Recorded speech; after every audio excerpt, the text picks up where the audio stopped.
Hey there, I am Sherry Samuels, the voice coach, and this is your thought for the week. So, when I was in my late 20s, early 30s, I was having a conversation with my dad on the phone, and I don't remember what we were talking about, but he said, "What's wrong with you? Don't you want to get married? Don't you want to have children?"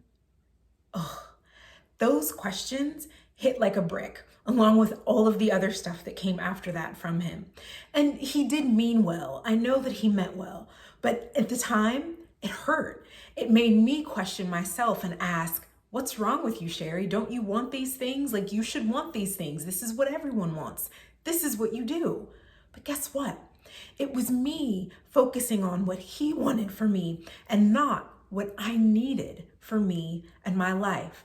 I was so connected to what his expectations were and to what his desires were that I had started to forget my own. My desires, my wants, my dreams were on the back burner because I wanted him to be happy. I wanted him to be proud. I wanted him to look at me and say, "Hey, that's my daughter." But guess what? It wasn't until I started to connect to my authentic voice and decide, guess what? I am the author of this book. He doesn't get to write my story. I get to write that story. When I decided that I was going to write my story, that I was going to stand in my full power and own my voice each and every day. It's not always a perfect process, but it's something that is really meaningful and important because when I did that, I was able to really understand what I wanted. I was able to see his expectations for what they were, something that belonged to him. They were his insecurities being put on me. They were his worries being put on me. They didn't belong to me. They were his.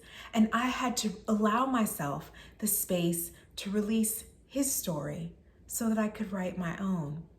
It's important for us to all remember that we get to be the best-selling author of our own story. No one gets to write it for you. And when we allow someone else to write our story, guess what we're doing? We are telling ourselves that we don't matter, that what we want doesn't matter, that what we need isn't as important as what someone else wants and needs for us. You matter. Your story matters. Your voice matters. And everything that you desire to create in your life matters. And I encourage you to chase those dreams, to chase those things that you want. Forget everyone else's expectations. Forget what anyone else thinks they want from you. You have to follow your path. I am Sherry Samuels, the voice coach, and this was your thought for the week. And as you think about following your path, if you ever need any support in figuring out what that looks like, message me, reach out to me, send an email, sherry@sherrysamuels.com, and I can help you create the story of your dreams. Have an amazing week, and I look forward to seeing you again next week.